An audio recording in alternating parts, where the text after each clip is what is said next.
नमस्कार, आप देख रहे हैं न्यूज़ 24। आपके साथ मैं हूं रवि ठाकुर। शुरुआत करते हैं आज की बड़ी सियासी खबर से। इंडिया गठबंधन की आज अहम बैठक है। आज दिल्ली में कांग्रेस और सपा की बैठक चल रही है। सीट शेयरिंग को लेकर यह बैठक होगी शाम 4 बजे। दिल्ली में यह अहम बैठक होने जा रही है। तो आज दिल्ली में कांग्रेस और समाजवादी पार्टी के बीच सीट शेयरिंग को लेकर अहम बैठक होने जा रही है। वक्त इसका शाम 4 बजे है। देखना यह है कि यूपी में सीट शेयरिंग को लेकर समाजवादी पार्टी और कांग्रेस के बीच क्या फॉर्मूला निकल कर आता है। सीट शेयरिंग को लेकर इंडिया अलायंस में कई दिनों से माथापच्ची चल रही है, बैठकों का दौर चल रहा है। इसके पहले भी कांग्रेस आम आदमी पार्टी के साथ बैठक कर चुकी है दिल्ली और पंजाब को लेकर। अब समाजवादी पार्टी यानी देश का जो सबसे बड़ा राज्य है, कहा जाता है जिसने यूपी को जीत लिया उसने दिल्ली को जीत लिया, इसलिए यूपी बहुत मायने हो जाता है इंडिया अलायंस का। यहां पर किस तरह से गठबंधन होता है सीट शेयरिंग को लेकर, यह देखने वाली बात है।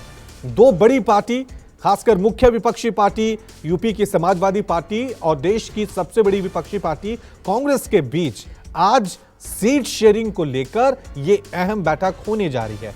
शाम 4 बजे यह बैठक होगी। देखना यह है कि इस बैठक में समाजवादी पार्टी के हिस्से में और कांग्रेस के हिस्से में कितनी कितनी सीटें आती हैं, यानी कि समाजवादी पार्टी कांग्रेस को कितनी सीट यूपी में देने को तैयार हो जाती है। समाजवादी पार्टी यूपी की मुख्य विपक्षी पार्टी है। कांग्रेस का जमीनी स्तर पे उतना प्रभुत्व यूपी में नहीं है, लेकिन उसके बावजूद भी कुछ सीटों पर कांग्रेस हमेशा जीतती हुई नजर आई है। देखना ही है कि वो सीटें मिलती है कि नहीं मिलती हैं। चलिए इस खबर पे और ज्यादा जानकारी के लिए सीधा रुक करते हैं मेरे सहयोगी मानस श्रीवास्तव का। मानस, सबकी निगाहें इस बैठक को लेकर चल रही हैं, लेकिन फॉर्मूले को लेकर कोई अपडेट, क्या फॉर्मूला निकल कर आएगा? कितनी सीटें समाजवादी पार्टी को और कितनी कांग्रेस को मिलेंगी यूपी में?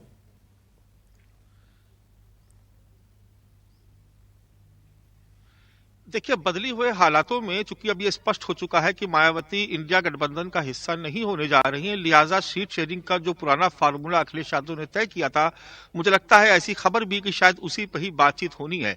देखिए, अखिलेश यादव ने ये तय किया था कि 55 ऐसी सीटें हैं लोकसभा चुनाव की, लोकसभा की, जहां पर समाजवादी पार्टी अपने उम्मीदवार उतारने की तैयारी कर रही थी।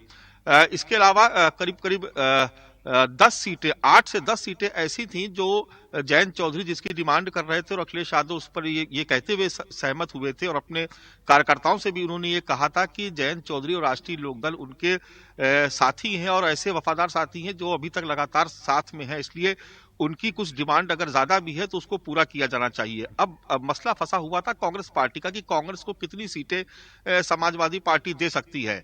तो करीब 15 सीटें ऐसी चिन्हित की गई थी समाजवादी पार्टी की तरफ से जिसको देने के लिए समाजवादी पार्टी कांग्रेस को तैयार थी, और ये वो सीटें थी जहां पर कांग्रेस पार्टी मजबूती से चुनाव लड़ी थी पिछले लोकसभा चुनाव में, या ऐसी सीटें भी जहां जो भी विधानसभा के जो बीते चुनाव हुए 2022 में उन सीटों पे जहां पर वो अच्छी फाइट कर रही थी, ऐसे जिले जहां पर लग रहा था कि कांग्रेस का संगठन मजबूत था, दिखाई दे रहा था। लेकिन कांग्रेस की डिमांड इससे बिल्कुल इतर थी।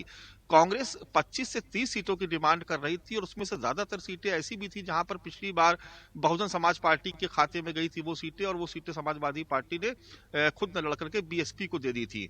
तो ये एक पेंच फंसा हुआ है, यानी 15 सीटें देने को तैयार है समाजवादी पार्टी, और कांग्रेस की डिमांड इससे जस्ट डबल यानी 25 से 30 सीटों की है। तो 15 सीटें आखिर कौन सी हो सकती है, इस पर चर्चा होनी, और क्या समाजवादी पार्टी 30 सीटें ऐसे वक्त में देने को तैयार हो सकती है समाजवादी पार्टी को, कांग्रेस पार्टी को, जबकि उत्तर प्रदेश की 80 लोकसभा सीटों में से कांग्रेस के पास मात्र एक सीट है रायबरेली की। तो ये इसी मुद्दों पर बात होनी है, कौन सी वो सीट है जो कांग्रेस डिमांड करेगी और कौन सी वो सीटें हैं जो समाजवादी पार्टी देने में फिलहाल अपने आप को कंफर्टेबल महसूस कर रही है, जहां उसको लगता है कि उसका कोई नुकसान नहीं होगा। उन सीटों पर ही आज बात होनी है। सीटों का पेच इस बात को लेकर फंसा हुआ है कि अगर 10 सीटें चली जाती हैं, 8 से 10 सीटें राष्ट्रीय लोकदल के पास, तो क्या 15 से ज्यादा सीटें देने को समाजवादी पार्टी कांग्रेस को तैयार हो जाएगी? इस पर ही पूरी बातचीत होनी है आज। ठीक है, लौटेंगे आपके पास दोबारा। मानस, बहुत बहुत शुक्रिया तमाम जानकारी के लिए।